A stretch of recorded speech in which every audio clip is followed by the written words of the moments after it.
Muy bien, muchas gracias y buenas tardes a todos. Yo quisiera comenzar mi intervención agradeciendo la invitación, la amable invitación para participar en este encuentro a la Fundación Rafael del Pino y también a la Fundación de Investigación Oftalmológica Fernández Vega. Además, si me lo permiten, yo quisiera enfocar mi charla, estos breves minutos que me han correspondido, para dar también una visión humana de la ciencia. Es decir, detrás de cada historia científica hay una historia humana que ha sido compartida en mi caso con el profesor Coca Prados y que yo quisiera también compartir con ustedes. El título de mi charla está relacionado con la búsqueda de genes en glaucoma y con una segunda parte que es un periplo hispano-norteamericano de ida y vuelta al que haré referencia al final de mi intervención. Bien, la historia que les voy a contar, ya digo que tiene una parte personal, comienza en el año 92, hace 24 años, parece mentira. En el año 92 celebrábamos el 5º centenario del descubrimiento de América. Seguramente recordarán ustedes que las réplicas de las carabelas de Colón viajaron de nuevo a América, junto con mi esposa, que está aquí, estábamos recién casados, Marieta. No viajamos en las carabelas, como se puede imaginar, sino que viajamos en avión, pero tuvimos la oportunidad de encontrarnos con ellas en New London, en Nueva Inglaterra. Y allí conocimos al profesor Coca Prados y a su familia, a su esposa Silvia, que también nos acompaña, y a sus hijos Daniel y Natalia. Y me incorporé a su laboratorio en el Departamento de Oftalmología y Ciencia Visual de la de la Universidad de Yale, en la Facultad de Medicina de la Universidad de Yale. Allí llegué como un investigador postdoctoral y para incorporarme, como digo, a los temas de trabajo del profesor Coca Prados. Él me propuso el objetivo de intentar identificar genes que se expresaran de manera específica en el cuerpo ciliar, con dos finalidades: tratar de definir nuevas funciones de esta estructura y además identificar genes que potencialmente fueran importantes en enfermedades oculares como el glaucoma. Fueron unos años de duro trabajo, de muchas dificultades, pero finalmente conseguimos hacer el primer estudio del transcriptoma del cuerpo ciliar. Era un momento en el que se estaba iniciando el estudio del genoma humano. Y este estudio puso de manifiesto la existencia de una serie de grupos funcionales novedosos en aquel momento. No me quiero extender mucho porque tampoco tengo tiempo, pero entre ellos encontramos un grupo de genes que revelaban una función neuroendocrina, implicada, entre otras cosas, en el control de la presión intraocular. Era algo, en fin, desconocido hasta ese momento. Y además encontramos un gen desconocido entonces, que no tenía nombre, que posteriormente se llamó Tiger y miocilina, que codificaba una proteína extracelular. Bien, pues este dato, ya saben que la ciencia se construye a base de pequeñas aportaciones. Este dato fue utilizado por otro grupo de investigación que estaba buscando genes implicados en glaucoma, el grupo del profesor Stone, y fue determinante para asignarle o para determinar la relación de este gen llamado miocilina con el glaucoma, de tal manera que fue el primer gen conocido en esta enfermedad. El descubrimiento tuvo un impacto enorme en el campo, en la ciencia, en aquellos años, y ha sido pues, objeto de una intensa investigación a lo largo de estos casi 20 años. Una vez que se publicó este trabajo, nosotros nos dedicamos, yo ya estaba de vuelta en España, y hicimos un estudio de la estructura de la proteína. Pudimos determinar la existencia de un dominio en la parte carboxilo terminal de la proteína, donde se localizaban la mayor parte de las mutaciones responsables de la enfermedad.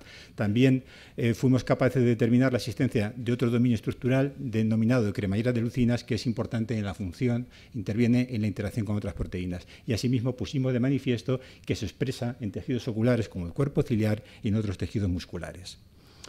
Ya de vuelta en España conseguí poner en marcha mi propio grupo de investigación, que siempre mantuve el contacto con el profesor Coca Prados, y intentamos profundizar en la función de esta proteína, de tal manera que llegamos a determinar que sufre un procesamiento proteolítico intracelular por una enzima denominada calpaína, y además determinamos que las mutaciones relacionadas con esta enfermedad, con glaucoma, afectan a este procesamiento proteolítico, de tal manera que de alguna manera, aún no comprendemos bien cómo, pero de alguna manera este efecto está relacionado con la enfermedad.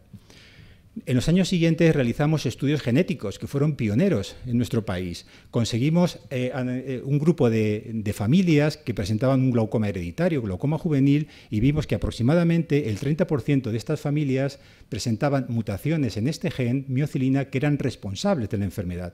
Y desde el punto de vista clínico eso tiene un gran interés, puesto que ayuda al diagnóstico genético, también a la detección precoz de la enfermedad, e incluso en algunos casos puede tener valor pronóstico y puede orientar el tratamiento, bien tratamiento quirúrgico o farmacológico.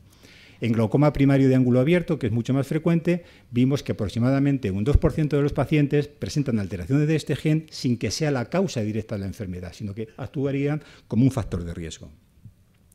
El profesor Coca-Prado siguió trabajando en aquellos años, colaborando con otros grupos de investigación, y participó en la identificación de otros 2 genes clave en glaucoma, denominados CYP1B1 y optinurina. De tal manera que al mismo tiempo aquí en España nosotros conseguimos una cohorte de pacientes, casi 500 pacientes de glaucoma primario de ángulo abierto, un grupo de controles de 300 pacientes. Esto lo hicimos en colaboración con distintos servicios de oftalmología, de Madrid, también de Asturias, y estudiamos el papel, bueno, de los genes conocidos hasta ese momento en pacientes con glaucoma españoles. En resumen, estos estudios lo que nos indican es que el glaucoma primario de ángulo abierto es una enfermedad compleja en la que existen multitud de factores genéticos, de factores de riesgo genético, pero que considerados de manera individual aportan un pequeño riesgo de padecer la enfermedad. Con lo cual, hasta este momento, digamos, la utilidad clínica del estudio de estos factores pues es limitada. Tiene sobre todo un interés, digamos, básico para conocer cuál es la etiología de la enfermedad. En los últimos años nos hemos centrado en otro tipo de glaucoma que es menos frecuente, pero es muy grave, afecta sobre todo a niños, es el glaucoma congénito. En colaboración con el Servicio de Oftalmología del Hospital Clínico de aquí de Madrid, hemos estudiado más de 200 familias de toda España y hemos podido determinar que aproximadamente el 30% de los pacientes han perdido la función de un gen, descubierto, a cuyo descubrimiento contribuyó Miguel, CYP1B1.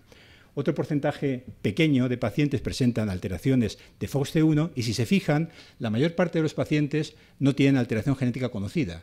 Y en esto es en lo que estamos trabajando en este momento. Utilizando las nuevas tecnologías de secuenciación masiva, estamos intentando identificar nuevos genes en glaucoma congénito y tenemos algún resultado. Recientemente hemos enviado a publicar un trabajo en el que aportamos evidencias que indican que un gen denominado GPACH, del que posteriormente les hablará el doctor Aroca, pues juega algún papel en glaucoma congénito.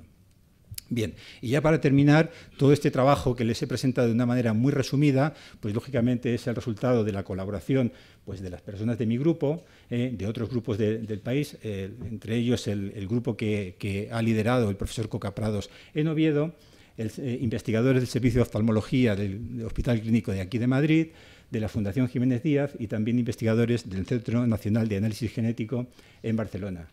Y por último, con esto me gustaría terminar evocando las palabras de 2 ilustres pensadores, de Karl Popper, como todos ustedes saben, es un filósofo de la ciencia, y del premio Nobel Pierre Curie, según los cuales la ciencia será siempre una búsqueda, es un viaje y nunca es una llegada.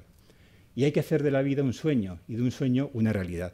Bien, el periplo al que yo me refería al inicio de mi intervención es el periplo del profesor Coca-Prados, que se inició en el año 76, creo que la fecha no es correcta. Cuando terminó su doctorado en la Universidad de Salamanca, se marchó a la Universidad de Ohio, después estuvo en la Rockefeller, hasta que formó su propio grupo en la Universidad de Yale. Y yo tuve la suerte de incorporarme en el año 92. Recientemente, en los últimos 8 años, también ha contribuido a formar un grupo en Oviedo, en el Instituto Fernández Vega, de tal manera que, como resultado de toda esta labor, el profesor Coca-Prados es uno de los investigadores españoles más reputados y más reconocidos a nivel internacional en el campo de la oftalmología experimental. Y yo he tenido la enorme suerte de poder compartir parte de este viaje y de este sueño con el profesor Coca-Prados. Muchas gracias.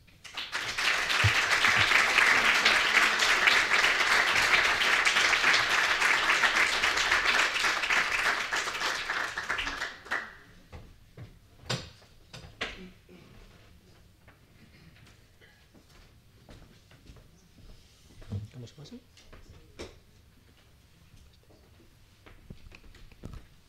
Hola, buenas tardes. Bueno, agradecer también a la Fundación Rafael del Pino y al público asistente la oportunidad de presentar parte del trabajo que estamos haciendo en el Laboratorio de Genética Humana de la Facultad de Medicina de Albacete. Quiero destacar que el trabajo que voy a presentar es una muestra de una función importante en la ciencia, y es la continuidad y la evolución. Sí. Cuando esta continuidad se da, los investigadores, además de descubrir cosas, son capaces de transmitirla y de formar equipos que van creciendo. Y se dan unas curiosas genealogías científicas. En esta genealogía voy a colocar también al doctor Coca Prados, que estamos hablando, y su llegada a Yale y la formación de numerosos científicos que han aprendido con él y de él y que ahora son reputados profesionales. Con uno de ellos, con Julio Escribano, que es el conferenciante anterior, yo me incorporé en el 2001 para continuar con el estudio de las bases genéticas del glaucoma, en una herencia continuada de esta línea de investigación que llevamos ya 15 años, yo por lo menos, trabajando en ella. Quiero destacar también que si Julio, en este ejemplo, sería mi padre científico, Miguel sería mi abuelo. Y Héctor, que lo veo aquí, estoy pensando que eres mi tío, el de Oviedo, a partir de ahora.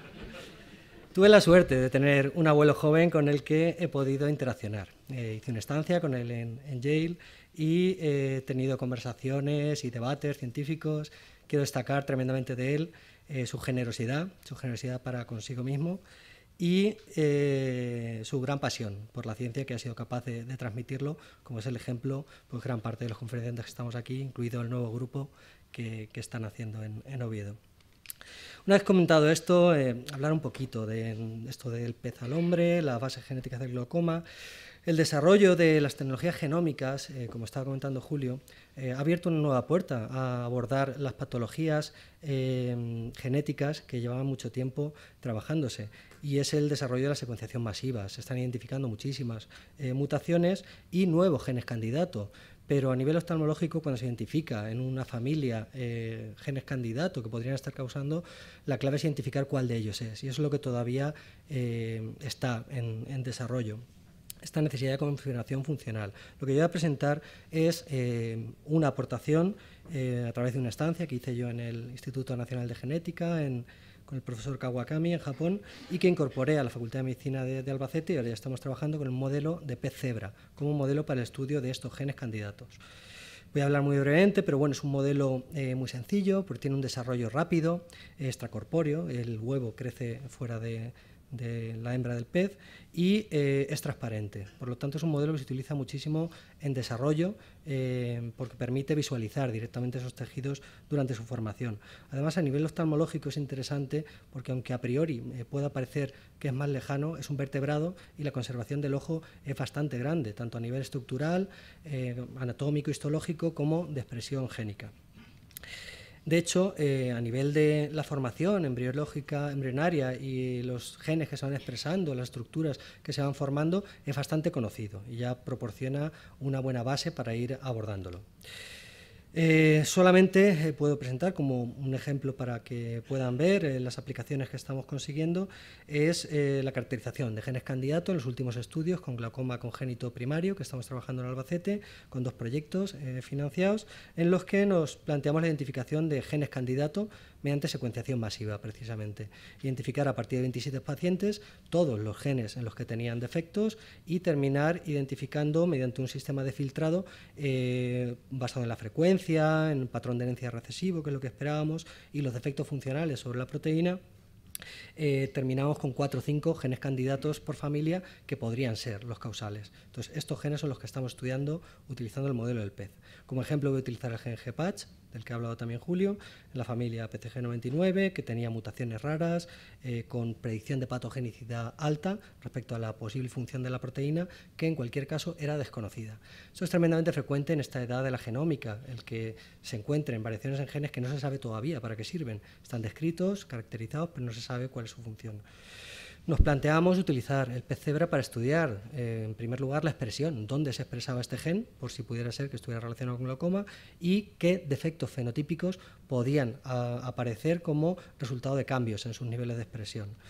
Respecto a el análisis de la expresión, el pez cebra también es muy útil porque se puede hacer un análisis integral sobre el embrión completo, se puede hibridar ya sea mediante la detección del ARN mensajero o de la proteína y con sondas fluorescentes hacer análisis confocal para ver dónde se está expresando y en qué momento.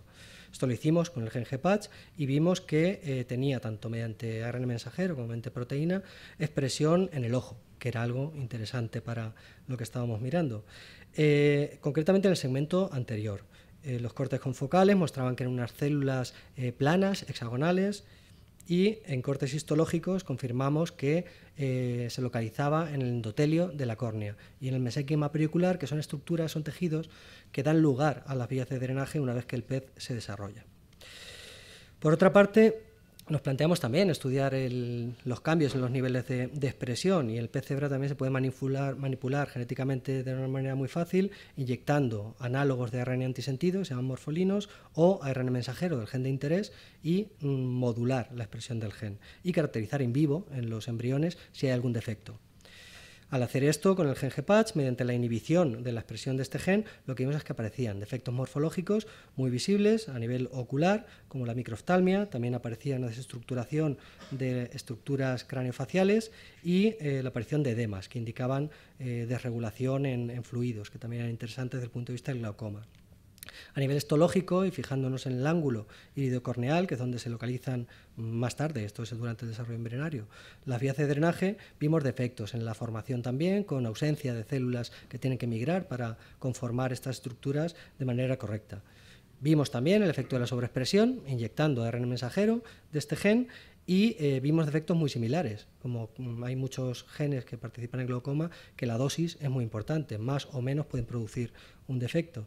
Entonces vimos también la aparición de microftalmia, defectos también edematosos, y a nivel histológico el edema intracraneal era muy evidente, y los defectos también en la estructura del ángulo iridocorneal.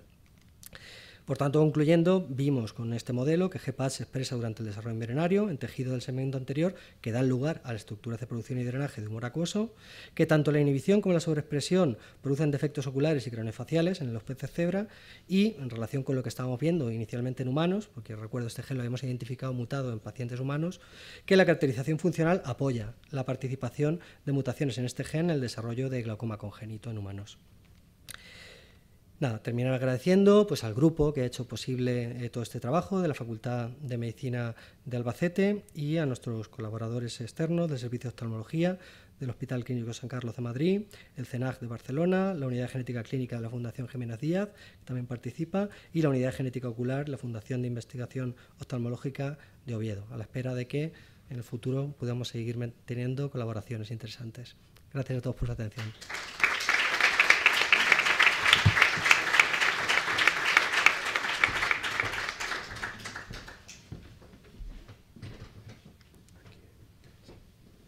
Buenas tardes. La verdad es que me siento realmente cómodo aquí, rodeado de familia, de padres, abuelos, tíos, sobrinos. Intentaré transmitirles a todos esta comodidad en esta presentación, que espero que sea lo más entretenida posible. Durante esta presentación trataré de reflejar la importancia del empleo de nuevas tecnologías para el estudio de enfermedades oculares asociadas a la edad, específicamente el glaucoma y la degeneración macular. Simultáneamente voy a intentar aprovechar para dar unas líneas generales de lo que son las líneas de investigación que estamos desarrollando en la unidad de enfermedades neurodegenerativas, que es la continuación de la unidad de genética ocular que ha establecido el profesor Miguel Coca Prados, de quien cojo su relevo y que espero hacerlo lo mejor posible, llegar a alcanzar los éxitos que hemos conseguido juntos. Nuestra unidad de investigación se centra en el estudio de dos de las patologías más prevalentes en nuestro país y en el mundo y más devastadoras, como son el glaucoma y la degeneración macular asociada a la edad. Podríamos decir que son las principales causas de ceguera irreversible en nuestro país. En el caso del glaucoma se estima que más de 600.000 personas padecen o pueden padecer esta patología, mientras que en el caso de la degeneración macular o de MAE puede que sean más de 900.000 quienes lo padecen. Y que también les decía que son enfermedades que tienen efectos devastadores para la visión. Y basta con ver las figuras de la fundación en la que nos encontramos hoy, la Fundación Rafael del Pino, para darse una idea de lo que esto significa. A la izquierda veis una fotografía que es una simulación de la visión que puede desarrollar un paciente con glaucoma, donde se produce de manera progresiva el campo visual y además irreversible. Y la imagen de la derecha se puede ver una simulación de la visión de un paciente que desarrolla degeneración macular, donde se produce la pérdida de la visión central y nuevamente de manera irreversible. Además, estas dos patologías son muy complejas, que afectan al polo posterior del ojo, específicamente a la zona de la retina con todas sus capas y al epitelio pigmentario de la misma, y ocurre en el caso del glaucoma una muerte de las células ganglionares de la retina y se produce posteriormente una excavación del nervio óptico. En el caso de la DMAE, el evento inicial es una degeneración del epitelio pigmentario de la retina, bueno, que es este, va a ser un poco mal, es ese que está ahí, y luego posteriormente una degeneración, una muerte de los fotorreceptores. Pero es que además de ser patologías muy complejas, son multifactoriales, como ya ha explicado en el caso de los profesores Julio Escribano y Daniel Aroca, y son diversos los factores que pueden aumentar el riesgo de padecer estas enfermedades, como los genéticos, como los ambientales, y uno muy importante, desgraciadamente, es la edad. Y es que durante el envejecimiento, que se puede considerar una enfermedad en sí misma, aumenta el riesgo exponencialmente de padecer estas dos patologías, por lo que nosotros, desde nuestro humilde, lo que podemos hacer es tratar de investigar en estas dos enfermedades con objeto de intentar favorecer un envejecimiento saludable de la población, manteniendo la capacidad visual de aquellos que las padecen. Ahora bien, al tratarse de enfermedades muy complejas y multifactoriales, el abordaje no es sencillo. Por eso nosotros lo que hacemos, y muchos grupos de investigación, es acudir a un abordaje multidisciplinar. Y es lo que se trata de representar con esta figura que tienen, con este dibujo, y que se basa un poco en la metáfora que me imagino que ustedes conocerán de los ciegos del Indostán y el elefante. Llevado a nuestro problema, que se trata de un problema muy grande o dos problemas muy grandes, dos elefantes muy grandes, consistiría en pedirles a distintos científicos que desafortunadamente están ciegos o no pueden ver, a que toquen diferentes partes de un elefante y que nos describan qué es lo que sienten. Pues uno nos dirá que es una cuerda, que es un muro, que es una serpiente, pero no están identificando el problema en sí mismo. Lo que nosotros proponemos, lo que nosotros tratamos de hacer es combinar toda esta información individual para tratar de identificar el problema global, que en este caso es un elefante y que en nuestro caso son las patologías que les comentaba. Por ello, con este concepto nosotros tratamos de emplear distintas disciplinas científicas, ciencias ómicas y las tecnologías que éstas tienen asociadas, con el objetivo de tratar de describir los eventos que desencadenan el inicio y la progresión de estas patologías. Por ejemplo, hacer uso de la genómica, que han hablado previamente, para el estudio de los genes, de la transcriptómica, para mirar la expresión de estos genes, la proteómica, cómo están las proteínas, su funcionalidad, su interacción, metalómica, muy importante, los metales, cómo interaccionan con genes, con proteínas. Combinando todas estas diferentes disciplinas ómicas, las combinamos para abordar lo que son nuestras líneas de investigación, que se indica brevemente a la derecha de la diapositiva. Ya lo comentará Miguel en su presentación, pero nuestro interés es aplicar todas estas disciplinas científicas para la identificación de biomarcadores de glaucoma, buscando un diagnóstico precoz, para llevar a cabo estudios genéticos en la población española, o para identificar nuevas dianas terapéuticas para el tratamiento de la degeneración macular asociada a la edad. Y en este caso último sí que me gustaría pararme un minuto, porque aquí entra en juego la metalómica, la importancia o el estudio de los metales y cómo tienen una relación con ciertas patologías, como es el caso de la degeneración macular asociada a la edad. Nosotros podremos decir que somos uno de los grupos pioneros en este país que ha empleado tecnologías de vanguardia basadas en espectrometría de masas elemental para estudiar la implicación que tienen ciertos metales, como puede ser el zinc, en una patología tan devastadora como la degeneración macular asociada a la edad. En esta figura de la izquierda podemos observar lo que sería la distribución del zinc elemental en las distintas capas de la retina, y esta figura, esta imagen se obtiene por espectrometría de masas elemental.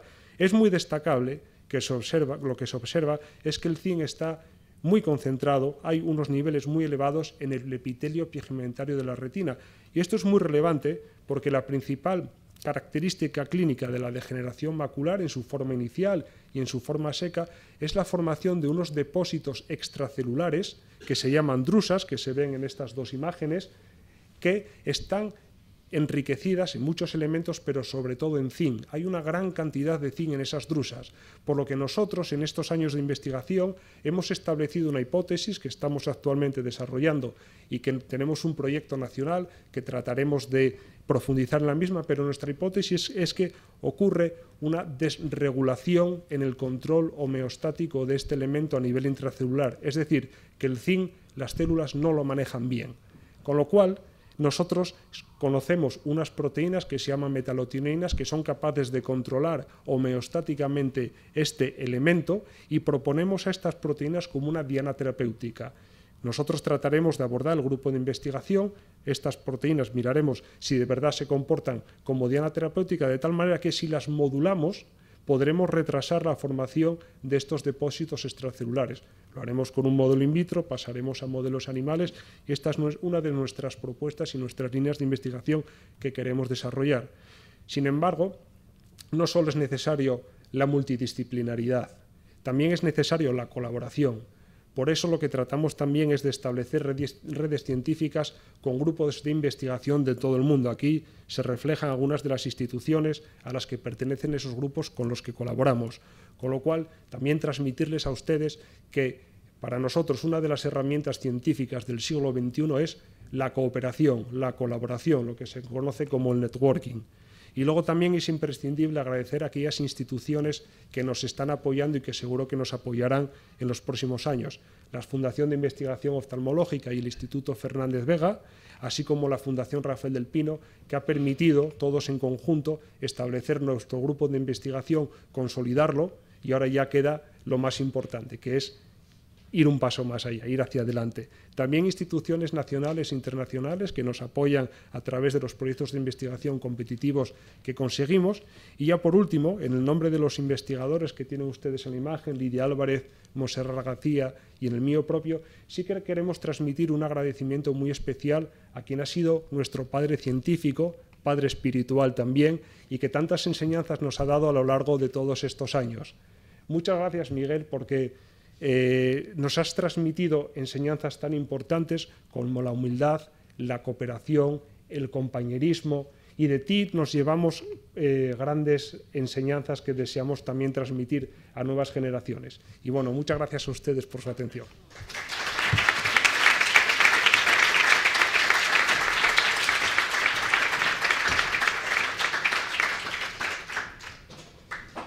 Buenas tardes a todos. Quiero en primer lugar agradecer con todo mi corazón a la presidenta de la Fundación Rafael del Pino y a todos aquellos que de alguna manera ayudaron y contribuyeron a mi retorno a España para dirigir la cátedra del Rafael del Pino en oftalmología en el Instituto Oftalmológico Fernández Vega. Cuando acepté el reto de formar y dirigir la unidad de investigación de oftalmología, me propuse dos objetivos. Una, la de formar a los miembros de la unidad con el mayor nivel de investigación posible y al mismo tiempo inculcar a la unidad un carácter competitivo y productivo. De esa manera estaríamos en una posición de entrar en el mundo científico competitivo, que es brutal, para sobrevivir y expresar nuestras ideas. Pero al mismo tiempo quería, de alguna manera, integrar a estos miembros dándole un carácter multidisciplinario, como hoy es día prácticamente en todas las ramas de las ciencias médicas. Uno de los principales retos de la oftalmología, y yo creo que en esto estamos de acuerdo todos los que practican la práctica a nivel clínico, como la investigación básica, son las enfermedades neurodegenerativas que afectan a la retina asociadas a dos enfermedades que ya hemos mencionado hoy. Una es el glaucoma y la otra la degeneración macular asociada a la edad. Combinadas, son enfermedades que afectarán en el año 2020, se estima, alrededor de 200 millones de personas a nivel mundial. El glaucoma y una degeneración progresiva de las células ganglionares de la retina que producen una pérdida del campo visual y esa visión característica de túnel que ven en el lado izquierdo. En la degeneración de la mácula asociada a la edad o de MAE hay una degeneración de las células fotosensibles en la parte posterior central del ojo, que es la zona del ojo con mayor agudeza visual. Esa pérdida de esas células sensibles produce una pérdida de la visión central y una degeneración también del campo visual periférico. Hay factores genéticos que influyen o que son factores de riesgo en el desarrollo de estas enfermedades, así como factores ambientales, lo cual en general produce una disminución de la calidad de vida y obviamente en el gasto sanitario. Hay otro reto en el estudio de estas enfermedades, y es que en la mayoría de los casos, cuando los pacientes llegan ya a la clínica, en estos casos han perdido, en el caso del glaucoma, por ejemplo, en las primeras señales, más del 35% de las células ganglionares, y esto ya es un proceso irreversible. Entonces, nuestro propósito al formar esta unidad en Oviedo, en la FIO, me propuse integrar a tres especialistas. Lidia Álvarez, que está aquí presente, experta en el área de la genética; Héctor González, químico de formación y experto en técnicas de espectrometría y proteómica; y Monse García, en el área de la biología molecular. El enfoque de estas disciplinas, que se conocen hoy día como ciencias ómicas, en realidad es el uso o aplicación de tecnologías muy conocidas, algunas de vanguardia, que hemos podido introducir en tres líneas de investigación, con el objetivo primario de identificar indicadores en los pacientes, en estos pacientes que tienen bien glaucoma o degeneración de la mácula asociada a la edad, indicadores que puedan servirnos como diagnóstico precoz de estas enfermedades, y el objetivo también es identificar si estos indicadores pueden darnos una idea de una predisposición a desarrollar estas enfermedades en una fase temprana. El objetivo final es trasladar a través de la identificación de estos biomarcadores a lo que se conoce como hoy traslación clínica, es decir, llevar estos hallazgos a la cabecera del paciente con una aplicación de terapia única. Con eso en mente, voy a resumir brevemente los logros que ha hecho la unidad desde el 2009 al presente en el área de la genética, donde una de las cosas más interesantes que me he encontrado en esta experiencia en España, en Oviedo, fue el averiguar que una gran población de los pacientes que acuden a la clínica presentan un glaucoma secundario conocido como glaucoma pseudoexfoliativo. Este glaucoma pseudoexfoliativo se da exclusivamente en pacientes con el síndrome exfoliativo. Es una enfermedad sistémica que afecta a todos los órganos del cuerpo, pero cuando se manifiesta en el ojo, se caracteriza desde el punto de vista clínico de manera relativamente muy fácil. Hay unos depósitos que ven aquí en esta figura como blancos, que son depósitos exfoliativos de un material microfibrilar que cuando se desprende entra en el fluido que hay en la parte anterior del ojo y obstruye las salidas de drenaje del humor acuoso, con lo cual induce una elevación de la presión intraocular que con el tiempo puede producir un daño irreversible en el nervio óptico. Entonces, hemos estudiado esta población de Asturias, donde está compuesta fundamentalmente de gente local, pero también de otras partes de España. Y lo que hemos estudiado es el gen que se conoce como LOX-L1, es un gen que codifica una enzima que interviene en el cross-linking de proteínas y contiene el gen unas variantes, unas variaciones polimórficas, cambios en la composición, en la secuencia nucleótida, que están asociadas con una frecuencia mayor en el desarrollo de esta enfermedad. Entonces, en este estudio, que está publicado en esta revista EBMC Medical Genetics, reportamos las frecuencias alélicas y genotípicas de estas variantes polimórficas de este gen que confieren una frecuencia, una asociación alta con esta patología. Esto es consistente con los datos que se han encontrado en otras poblaciones caucasianas y nos abrió las puertas. Es una de las cosas interesantes en la ciencia, que cuando se publican, otros están observando lo que sale publicado. Entonces, recibimos una invitación para intervenir en un estudio multinacional alrededor del mundo, en todo el mundo, donde intervienen aproximadamente casi 150 grupos de investigación en el mundo, donde pudimos aportar el pool de pacientes que se caracterizó en la FIO en este estudio multinacional a nivel mundial. Y con ese nivel de estudio se introduce un poder de caracterización y de significancia mucho mayor.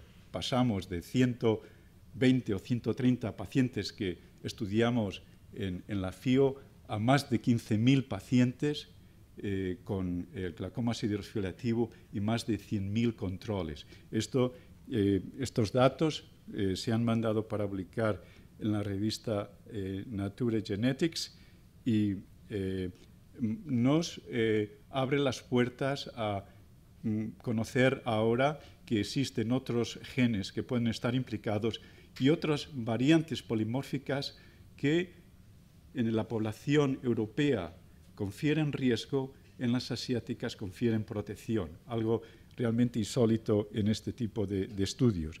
Otra población que hemos caracterizado es la población con EMAI en Asturias, es uno de los primeros estudios que se han publicado, donde estudiamos también el gen CFH, donde la mitad de los pacientes que acuden a la clínica llevan mutaciones en este gen. Y esto está también publicado es otro de los productos de productividad del grupo y se ha publicado. En el área de los biomarcadores hicimos un estudio piloto comparativo de 3 grupos, 2 tipos de glaucoma distintos, el grupo de glaucoma que acabo de describir, de glaucoma siderosfoliativo, un glaucoma primario de ángulo abierto, que es un tipo de glaucoma primario distinto, y el grupo de controles. Este estudio se ha publicado en una revista científica, se conoce como Journal of Proteomics, y nos llevó a identificar 35 proteínas conocidas. Esto se realizó en muestras de sangre de estos pacientes. Estas proteínas están sobreexpresadas, quiere decir que están en niveles elevados, más elevados que en los controles. Lo interesante es que al realizar estudios funcionales con estas proteínas, nos llevó a identificar, a conocer que el 60% de estas proteínas forman parte de una misma red de señalización, que forma parte de un network genérico que se conoce como presentación de antígenos, respuesta inmune humoral, respuesta inflamatoria. Es decir, estos pacientes desarrollan una sobreexpresión de proteínas que tienen una relación con una respuesta inflamatoria, como la activación del complemento. llevando a cabo estudios estadísticos y estudios de discriminación entre estos y modelos de aprendizaje, lo que se conoce como modelos de aprendizaje basados en curvas ROC, que no voy a entrar en detalle y tal, llegamos a reducir este número de 35 proteínas a 8 que son capaces de tener suficiente poder discriminatorio para distinguir los tres grupos, el grupo de glaucoma pseudofiliativo del grupo de primario de ángulo abierto de los controles. De forma que, por ejemplo, 5 proteínas, las que están enmarcadas en el cuadrado naranja, son capaces de distinguir los glaucomas, los pacientes que tienen glaucoma primario de ángulo abierto de los controles. Los que están en el cuadrado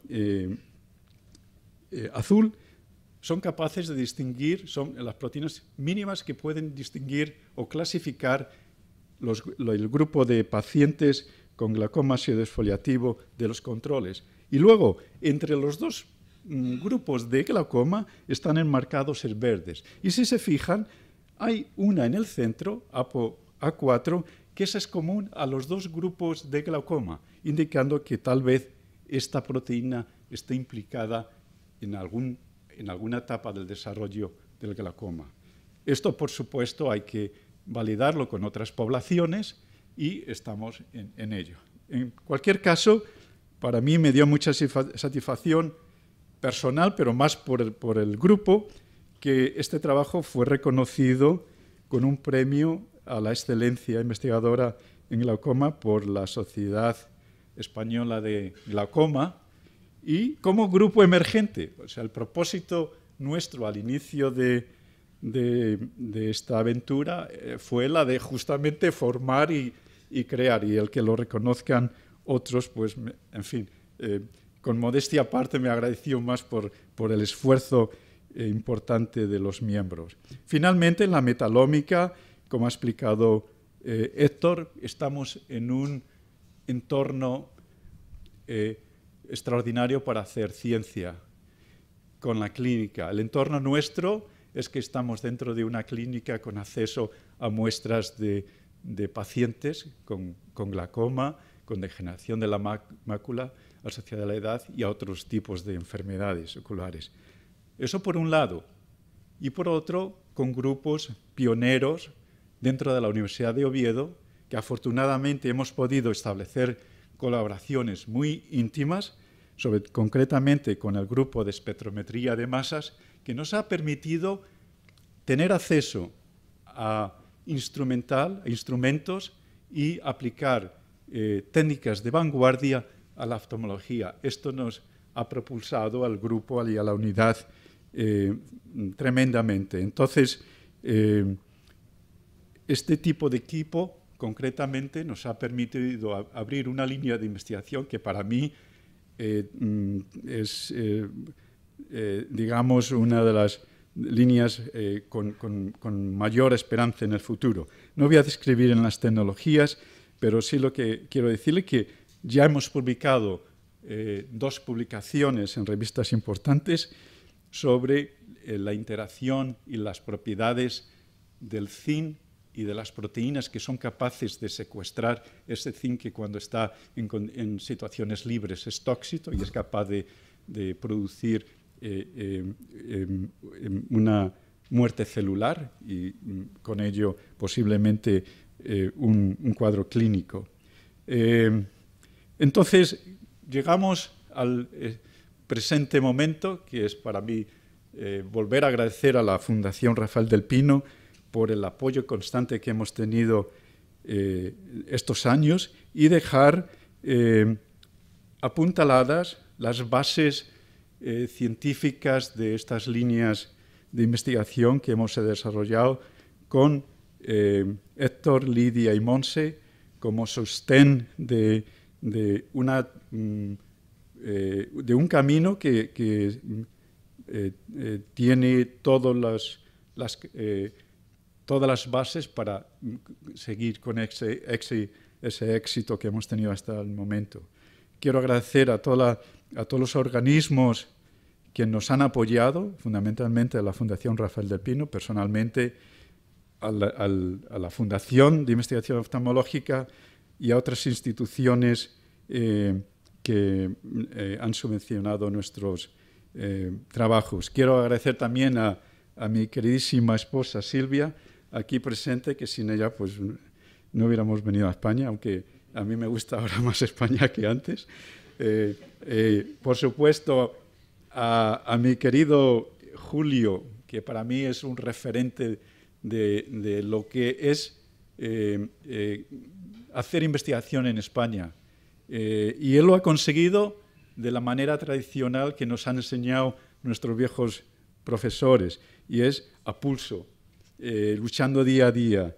Y para mí os lo paso porque podéis seguir las colaboraciones que hemos establecido. Quiero también agradecer a todos los compañeros, los investigadores principales de la FIO, como Jesús Merallo y el profesor Neville Osborne, por estos años de compartir buenos momentos, y por supuesto a los miembros de la unidad y por el cariño que he recibido estos años. Muchas gracias.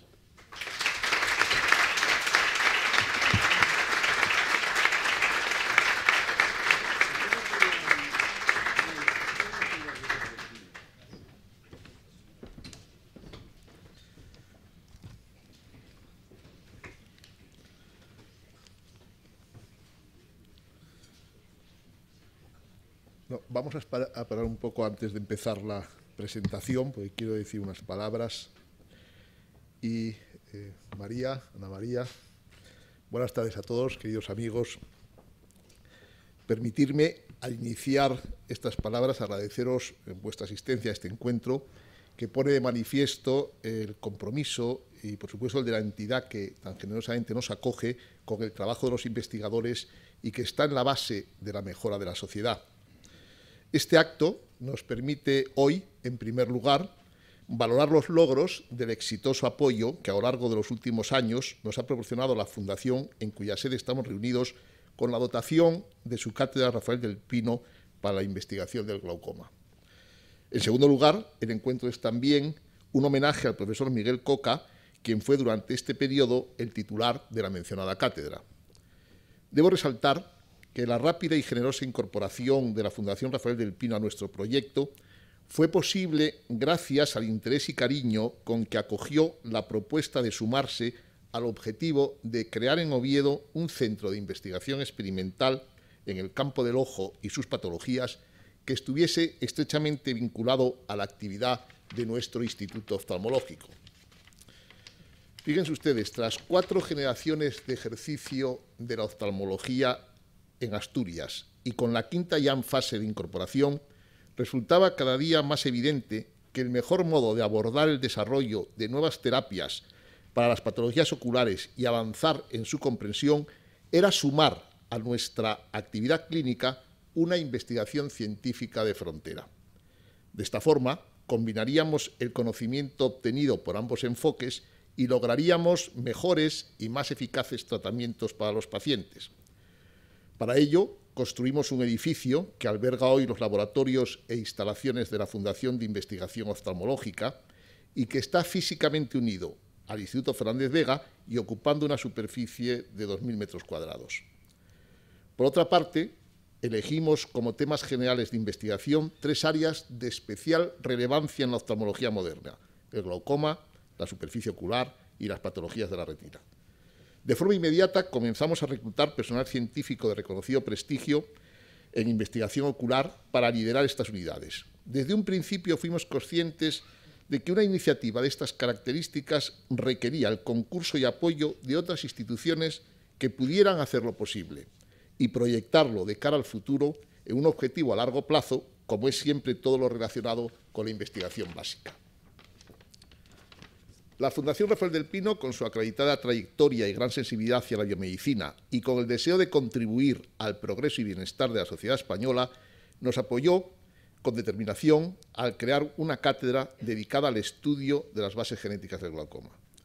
Pero también, como adelanté, queremos reconocer y agradecer de manera muy especial la muy importante contribución del profesor Miguel Coca Prados a los logros de la mencionada cátedra y hacer un pequeño pero muy sentido homenaje a su labor científica a lo largo de toda una vida dedicada a la investigación ocular.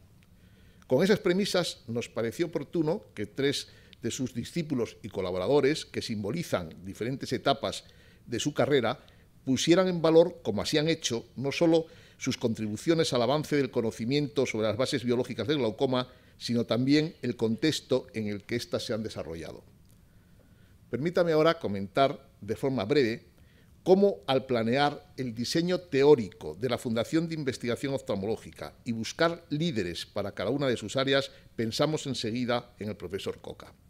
Un científico español, profesor durante 3 décadas en el Departamento de Oftalmología de la Universidad de Yale, que acogió con entusiasmo y responsabilidad lo que le encomendamos y hasta ahora alternó su trabajo en Estados Unidos con estancias cada vez mayores en Oviedo.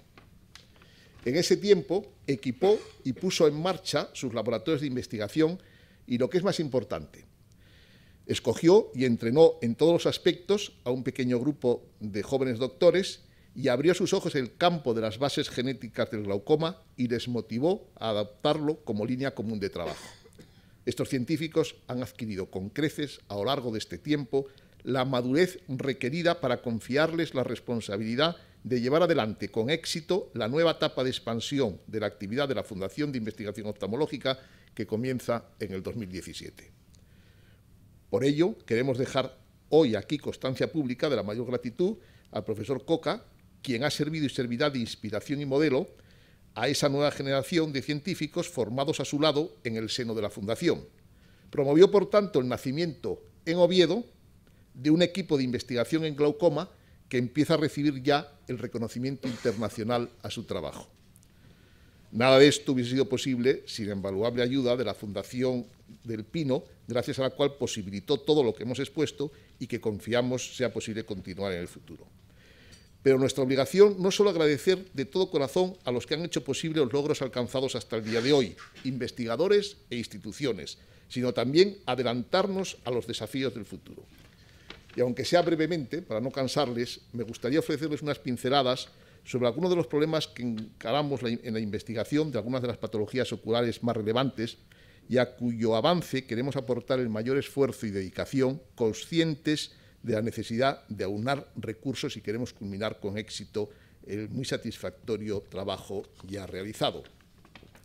Sin más, voy a pasar a ver un poco, de una manera que van ustedes a entender, quizá mejor que a los otros investigadores, quizá por lo que yo digo es menos cierto que lo que dicen ellos, pero al menos va a ser más entendible. Y entonces lo titulamos como Del laboratorio al paciente, éxito de una aventura compartida. ¿En qué sentido? Queremos ver cómo se puede trasladar lo que se ha investigado en los laboratorios a la cabecera del paciente, y esto, en resumen o en definitiva, es conseguir un envejecimiento saludable y, por tanto, una mejor salud ocular. No sé si esto tiene... O al revés, una mejor salud ocular y, de esa manera, un envejecimiento saludable. Y esto lo hemos hecho en la Fundación de Investigación Oftalmológica con el apoyo de la Fundación Rafael del Pino. Ya decía Rafael del Pino que deseaba contribuir a que el conocimiento heredado de otros, junto con nuestro particular valor añadido, siga transmitiéndose a las siguientes generaciones en libertad. Y esto, precisamente, es lo que estamos intentando entre todos.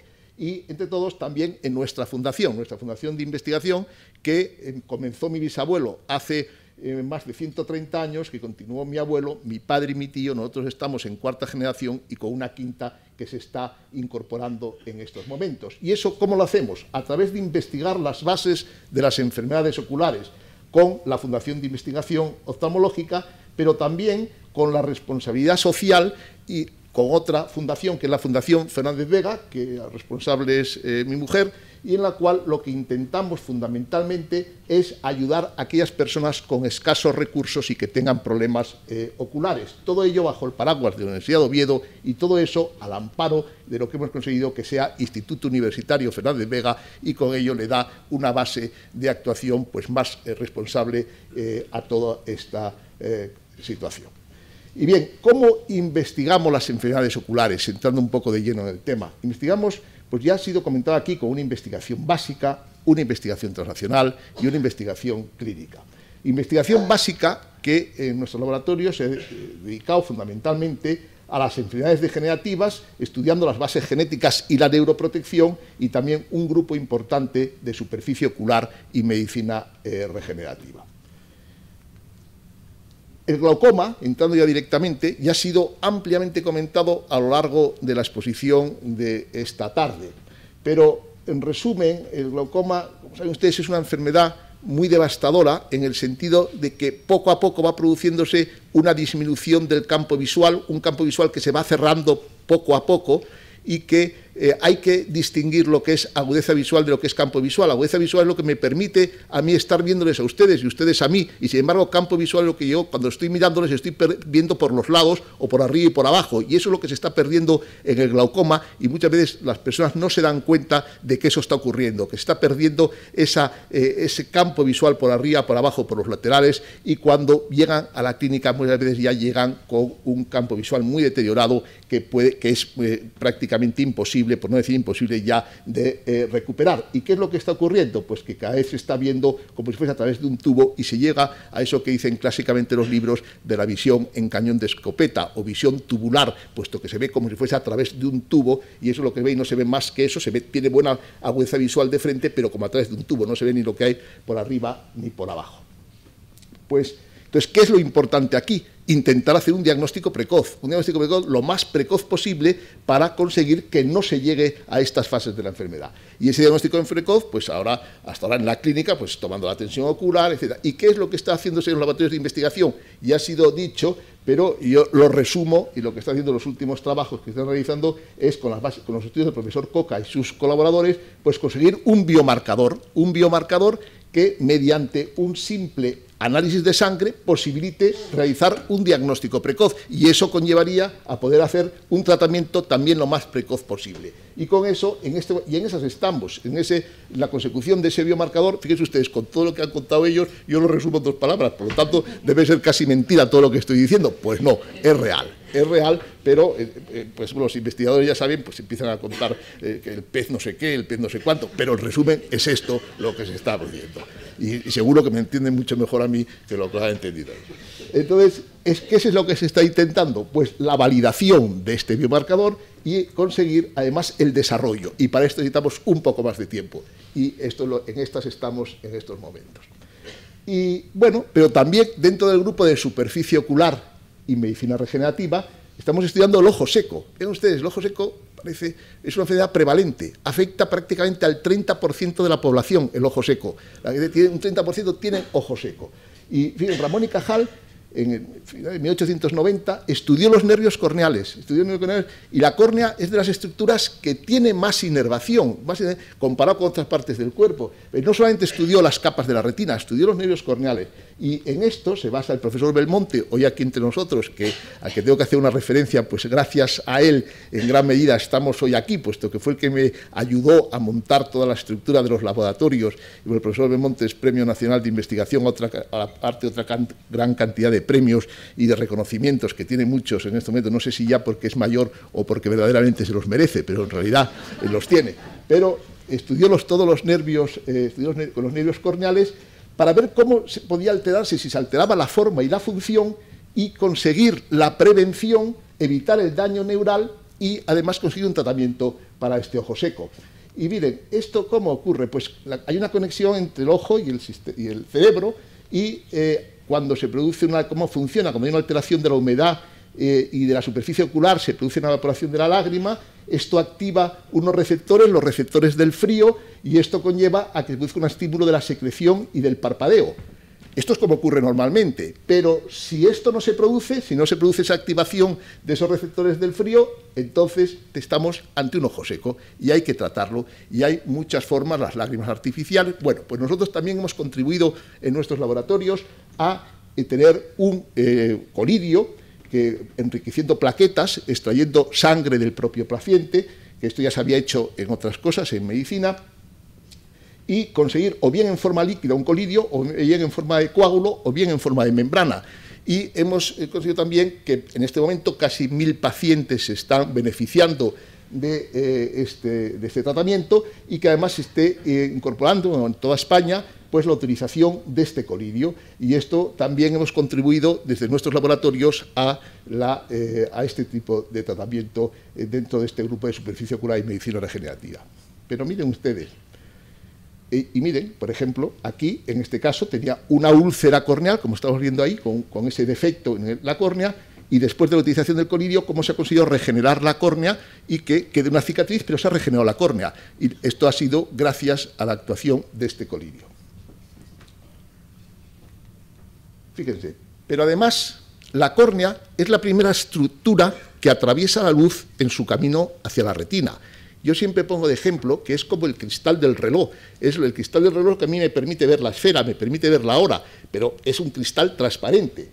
Cuando esa córnea, esa primera estructura, se opacifica, como es este caso, que tenemos un leucoma, bien por una enfermedad o bien por un traumatismo, que es en otro caso de al lado, pues no puede atravesar la luz, no puede seguir ese camino. Y estamos, entonces, ¿qué forma hay? Cuando tenemos el cristal del reloj rayado, la única manera que tenemos es quitar ese cristal y poner un cristal nuevo. Pues aquí la única manera que tenemos es quitar esa córnea y poner una córnea nueva. No podemos frotarla ni podemos hacer nada, igual que en el cristal del reloj si está rayado, no podemos hacer nada sino cambiarlo. Bueno, ¿cómo lo cambiamos? Haciendo un trasplante de córnea. Trasplante de córnea, que hasta ahora hacíamos un trasplante de córnea penetrante, en el cual quitábamos la córnea alterada y poníamos una córnea sana, como es aquí. Pero hoy día lo que estamos haciendo son trasplantes lamelares, de tal manera que si lo que está estropeada es la parte superficial de la córnea, solamente sustituimos la parte superficial, y si está afecta la parte profunda, solamente sustituimos la parte profunda, como sería este el caso. Este sería el caso en el cual está afecta la parte profunda y vean, quitamos la parte alterada, que es la parte que está detrás de la córnea, la quitamos y sustituimos ese trocito, esa lámina de células corneales por una córnea sana. Es lo que se llama trasplante endotelial. ¿Qué ventaja tiene esto? Pues miren ustedes, tiene dos ventajas. Una, que es mucha menor la cantidad de tejido que estamos trasplantando, con lo cual el índice de rechazo es muy inferior. Y dos, que de un donante sirve para dos receptores, uno para la parte superficial y otro para la parte profunda. A pesar de que nuestro país es un país que es el que mayor número tanto de órganos como de tejidos en cuanto a donaciones dentro de todo el mundo, sin embargo, somos todavía deficitarios en número de córneas, necesitamos más córneas y por eso esto nos viene muy bien el que se puede hacer con un donante para los receptores. Y no solamente eso, eso nos impulsa a trabajar dentro de nuestros laboratorios en córneas artificiales, en intentar conseguir córneas artificiales. Y así ya nuestro laboratorio se está, mediante cultivo, pues consiguiendo el que tengamos epitelio corneal, estroma de la córnea, se haya conseguido pues que se hayan cultivado, y endotelio, y también sobre membrana. Y esto se está consiguiendo dentro de los laboratorios, el conseguir esas córneas artificiales. Para eso también utilizamos la bioimpresión, que también se está utilizando para la forma. La impresión es necesaria también para que colabore en esta consecución, o la ingeniería tisular, que necesitamos manejar todos estos tejidos y para eso necesitamos unas alas blancas para poder llevar todos estos adelantos al ojo del paciente, y en esas estamos porque esto son investigaciones muy caras y que conllevan tiempo y muchos recursos. Pero también estamos trabajando en matriz extracelular. ¿Qué es? Pues lo que está fuera de las células, extracelular, lo que está fuera de las células. Entonces, eso nos ayuda a la forma, a la regeneración y a la defensa. En la forma, pues cuando hay alteraciones en la forma de la córnea, es el queratocono. La córnea, en vez de ser regular, es una córnea cónica. Bueno, esto es una enfermedad que se llama el queratocono que es bastante prevalente.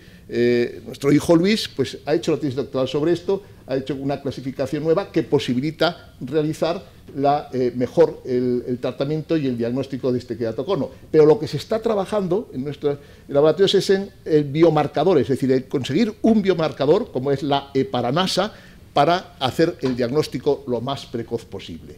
Y también en la defensa de la córnea, en la defensa para conseguir nuevos antiinfecciosos organoespecíficos, para bacterias, amebas y hongos, o sea, conseguir pues, poder luchar mejor contra ello gracias a una molécula, el heparansulfato, que también se está trabajando en nuestro laboratorio. Entraríamos también en el laboratorio en la neuroprotección, en lo que es la degeneración macular asociada a la edad. Como saben, y ya fue comentado aquí, la degeneración macular asociada a la edad es la primera causa de pérdida de visión central en los países desarrollados en personas por encima de los 65 años. Entonces, ¿qué es lo que produce? Pérdida de visión central, una alteración de la visión de los colores, y se ve con esa mancha, como ven ustedes ahí en el texto, aparece como una mancha que el paciente está viendo, pues algo que le está haciendo no ver bien. Y el paciente se defiende por sí mismo, pero está viendo lo de alrededor, pero no lo del centro. Esa es la degeneración macular asociada a la edad. Pero ¿cómo empieza? Empiezan a verse las líneas, empiezan a verse torcidas, un poco torcidas al principio, más torcidas después, y eso es como consecuencia de la existencia de esa degeneración macular asociada a la edad. Vean, hay dos formas, una la forma atrófica, como estamos viendo aquí, o la forma exudativa. La forma atrófica, hay muchos trabajos en investigación, pero todavía no hay nada concluyente. En la forma exudativa, hasta hace unos años no había nada, hoy día se pueden tratar mediante las inyecciones intravítreas.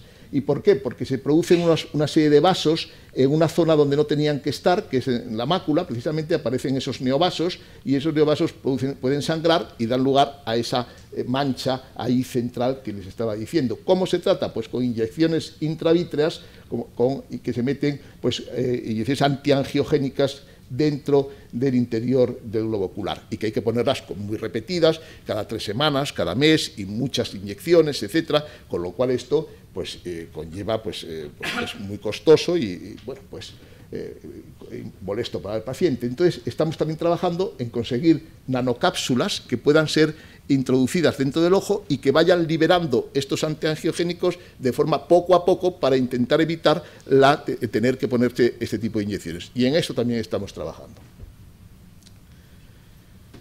Este problema no está resuelto. La degeneración macular asociada a la edad pues, produce una ceguera con un alto coste, y entonces se está estudiando en el laboratorio del profesor Neville Osborne en las mitocondrias que son las que dan la energía a las células y que evitan la muerte celular. Bueno, pues el profesor Osborne está estudiando modelos de daño y regeneración para conseguir prevenirlo mediante la evitación de luz de alta energía que evita la inflamación, y poder tratarlo mediante luz regenerativa y mediante la utilización de fármacos como la rifampicina.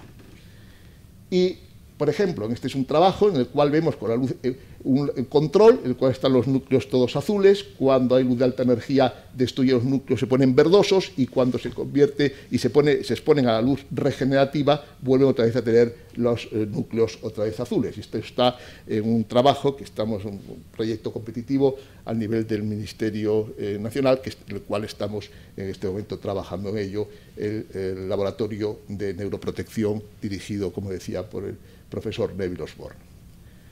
Y por último, para terminar, solamente unas palabras de la investigación clínica. También hacemos investigación clínica. Eso ya lo hacíamos hace tiempo. Vean ustedes, la presbicia, por ejemplo, por poner un ejemplo, voy a poner 2 ejemplos nada más. La pirámide poblacional de envejecimiento cada vez es mayor, del año 2010 al 2020, se va ensanchando esa pirámide, cada vez hay personas más mayores por encima de los 65 años, de tal forma que, fíjense, en el año 2020 la población total de España será en torno a 45 millones de habitantes, mayores de 50 años serán unos 19 millones, entre 50 y 70 serán unos 12 millones. Todos esos pacientes serán presbitas. Entonces, presbitas, y quieren muchos de ellos intentar solucionarlo. ¿Cómo se puede solucionar? Pues hay distintos tipos de tratamiento con láser en córnea que se ha visto que no funciona, por lo menos en el momento actual no está funcionando, o bien en cristalino, que es sustituyendo el cristalino que ya está alterado, que está esclerótico, que no puede modificar su forma, por lo tanto por eso tenemos la presbicia, y sustituyéndolo por un cristalino artificial sano. Y ahí hemos también contribuido nosotros con distintas casas comerciales para darles las ideas de cómo podían mejorar sus lentes y cómo podíamos conseguir que la lente funcionase mejor y con menos defectos de todo tipo, disfotóxicos y demás, y en eso hemos contribuido de forma importante. Somos centro de referencia porque las lentes tienen que evolucionar y convergir en la lente ideal. O bien la catarata que también hemos contribuido a corregir no solamente la visión de lejos, sino la visión de lejos y de cerca. Cuando el paciente está por de cataratas, que pueda ver de lejos y de cerca, también pues dando la información necesaria a las casas comerciales en este sentido. Tenemos una catarata, como sería este el caso, no suelen ser tan grandes, afortunadamente, conseguir después de la intervención pues que queda transparente y que además pues pueda tener visión de lejos y de cerca.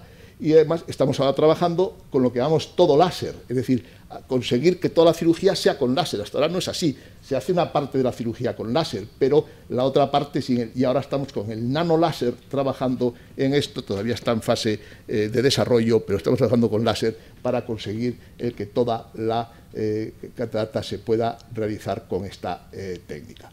Todo esto conlleva un gran acervo de conocimientos y lo hemos intentado transmitir mediante la docencia. Y el responsable de docencia es el profesor Jesús Melayo, que está también aquí con nosotros y además es el coordinador científico de toda la unidad de investigación y que está pues rodeado en este caso pues, de todos los chicos que pasan por nuestro instituto, por nuestra fundación, tanto nacionales como extranjeros, y que vienen a rotar allí o a hacer algún estudio o a hacer algún trabajo.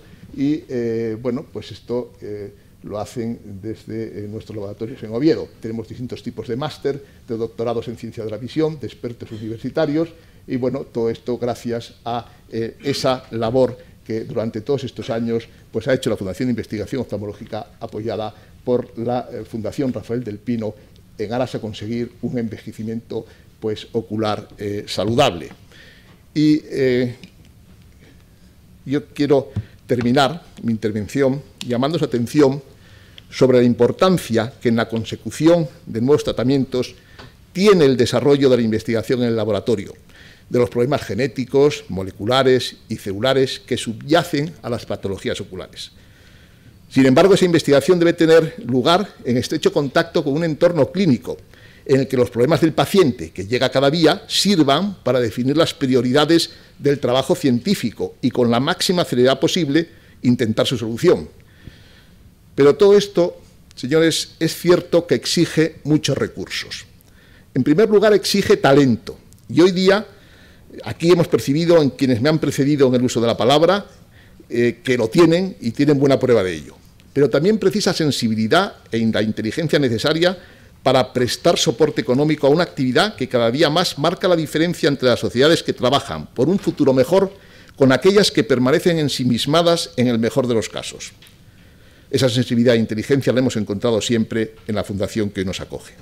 Hemos trabajado duro para corresponder a su generosidad y creo que los alentadores resultados alcanzados son buena prueba de ello. Y no se me ocurre otra contrapartida mejor que ofrecer.